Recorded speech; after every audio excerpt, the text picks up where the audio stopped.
today we talk about how can you fix this problem or know how you can do that on your Clash of Clans app. So all you have to do, so you just click here on settings, click on it here. When you just click on settings, so then it's going to show for you a list like this here.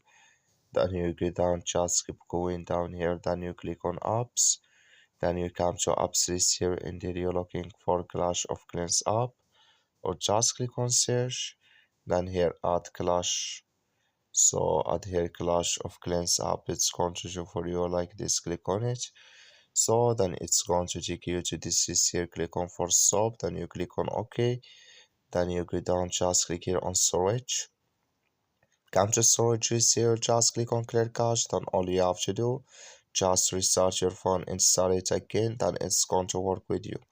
That's all you have to do. Thank you for watching. Don't forget to support us by like and subscribe.